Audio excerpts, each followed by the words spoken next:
आइए विचार करते हैं विवाह में विलंब के कारण एवं उनके निवारण ज्योतिषीय दृष्टि से क्या हो सकता है। वर्तमान में विवाह एक बड़ी समस्या के रूप में अपना स्थान बना चुका है। लड़की हो अथवा लड़का, विवाह के लिए बहुत भागदौड़ करने के बावजूद भी बात नहीं बन पाती है। कोई न कोई बात विघ्न के रूप में सामने आ जाती है और विवाह में रुकावट या बाधा पड़ने लगती है। अपने अंतिम रूप में आते आते विवाह व्यक्ति की अनेक परीक्षा ले लेता है। अतः विवाह जीवन का अभिन्न अंग है, जिसे पाने के लिए बहुत प्रयास करने पड़ते हैं और यह सफलता और असफलता के मध्य यह बात चलती जाती है।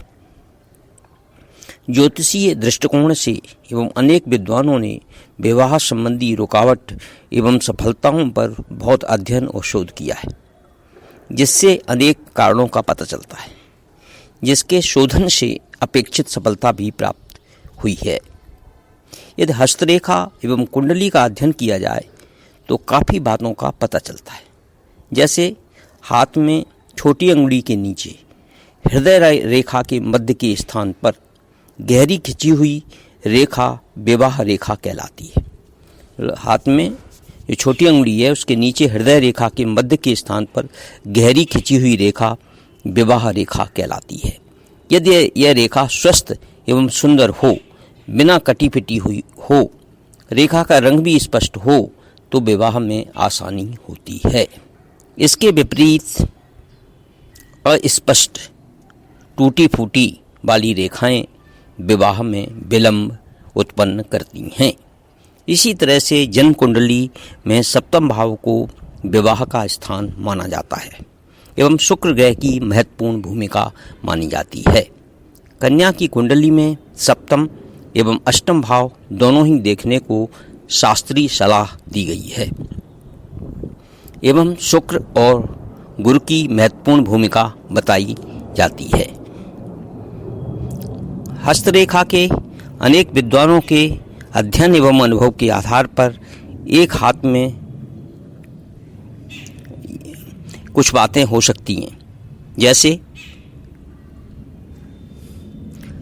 कनिष्ठिका अंगुली के नीचे पर्वत पर आड़ी खिंची हुई रेखा को विवाह रेखा कहलाती है।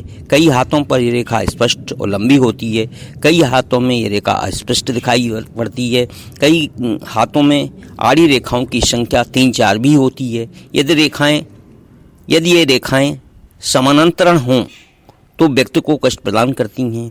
यदि आड़ी रेखा बड़ी और स्पष्ट हो और 3-4 छोटी छोटी रेखाएं हों तो भी एक ही विवाह का होना माना जाता है। अन्य बातें भी ध्यान रखने योग्य हैं, जैसे रेखाओं का रंग एवं बुध पर्वत का कितना उठाव है एवं फैलाव कैसा है, साथ ही साथ हथेली का रंग कैसा है। अन्य रेखाओं का उभार एवं हाथ की बनावट का भी ध्यान रखा जाता है। तभी विवाह के संबंध में कुछ मत बनाकर निर्णय किए जा सकते हैं।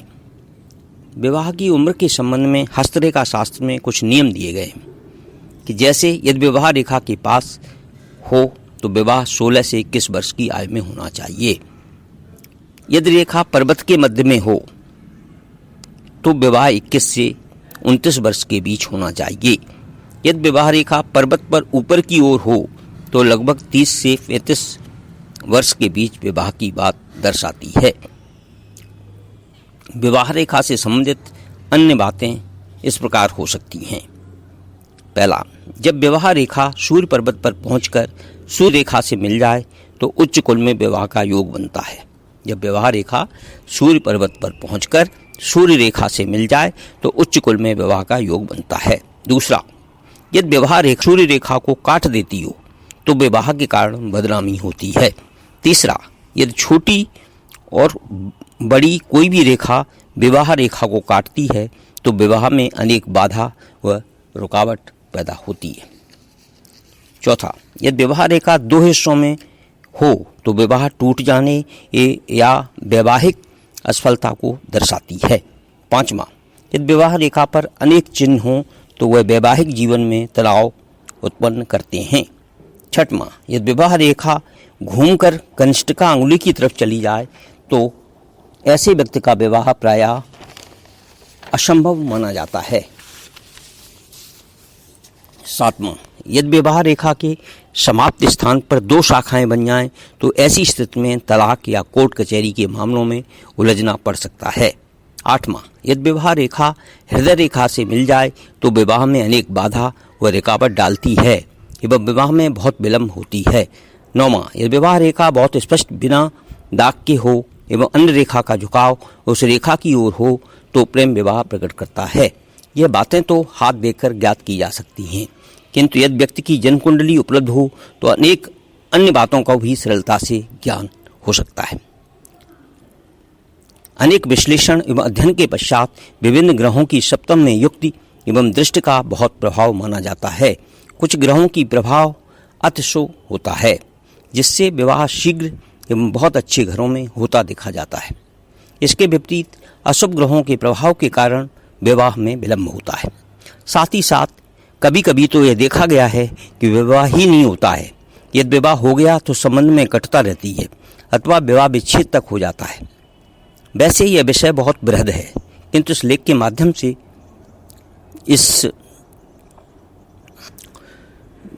इसके माध्यम से इन सब बातों का वर्णन किया जा रहा है, जिसमें हमें जान सकते हैं कि अमुक ग्रहों की युक्ति एवं दृष्टि के प्रभाव से अमुक परिणाम हो रहे हैं एवं उनका यदि उपाय किया जाए तो सुधार भी संभव है।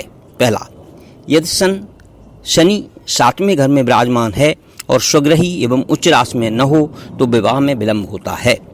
दूसरा, 7वें घर का स्वामी षष्टम, अष्टम एवं 12वें घर में हो एवं अन्य पाप ग्रहों का 7वें घर में दृष्टि हो। तीसरा, राहु और मंगल 7वें घर में विराजमान हो, कुंडली में शुक्र कमजोर पड़ा हो तो विवाह में विलंब होगा। चौथा, शनि की दृष्टि सप्तम में हो एवं गुरु और सप्तम का स्वामी अपनी नीच राशि में हो। पांचवा, यदि लग्न चंद्र एवं सूर्य कुंडली में ठीक न हो तो भी विवाह में विलंब की स्थिति बनती है। छठवां, राहु और शुक्र लग्न में हो और मंगल 7वें स्थान पर हो तब भी विवाह में विलंब का योग बनता है। सातवां, कुंडली में शनि और मंगल की युति लग्न सप्तम, द्वादश एवं 12वें में हो एवं सप्तम स्वामी निर्मल हो तो भी विलंब होता है। अष्टमेश पंचम में हो यह योग बनता है तो भी विलंब होता है। नौवां, राहु और चंद्रमा की स्थिति सप्तम में हो एवं शुक्र और गुरु निर्बल हो तो भी विलंब होता है। 10वां, अक्सर कर मांगलिक कुंडलियों में देरी से विवाह का योग बनता है। तो ये जो समस्याएं हैं विवाह में विलंब की, इसके निवारण के लिए कुछ उपाय हैं जो इस प्रकार हैं। पहला, सप्तम स्थान में जो राशि है उसके स्वामी का रत्न धारण करें। दूसरा, सूर्य को प्रतिदिन सूर्योदय के समय जल प्रदान करें। तीसरा, पुखराज कन्या को अवश्य धारण कराएं। चौथा, 11 सप्ताह तक शिव मंदिर में शिव का अभिषेक करें, रुद्राभिषेक करें या अभिषेक करें। पांचवा, 5 सप्ताह गणेश जी के मंदिर में मगज के लड्डू चढ़ाएं। छठवां, सुंदरकांड का पाठ करें। सातवां, काली गाय को गुरुवार शनिवार को भोजन प्रदान करें। आठवां, मंदिर मस्जिद एवं गुरुद्वारा में श्रद्धापूर्वक दान करें। नौवां, गरीब एवं असहाय व्यक्ति की सहायता करें। 10वां, शनिवार को तेल, तिल, लोहा, काली वस्त्र और सिक्के का दान करें। 11वां, केसर युक्त जल से स्नान करें। 12वां, हल्के गुलाबी, नीले एवं आसमानी रंग के वस्त्र धारण करें। 13वां, बकरी जो अगर कसाई के पास है तो उससे मुक्त कराएं और हरा चारा खाने को दें और गाय को भी हरा चारा दिया जा सकता है। 14वां, सिद्ध स्थल की मिट्टी से इष्ट की मूर्ति बनाकर 21 दिन प्रातःकाल पूजा करें एवं बाद में इसे विसर्जन कर दें। 15वां, मछलियों को आटे की गोली खिलाएं। ये बातें जो हो वर्णित की गई हैं, बताई गई हैं, इससे विवाह के विलंब का निवारण किया जा सकता है। विवाह में जो देरी हो रही है उससे राहत मिल सकती है। तो ये है आज की चर्चा कि विवाह में विलंब के कारण एवं उसके निवारण क्या है।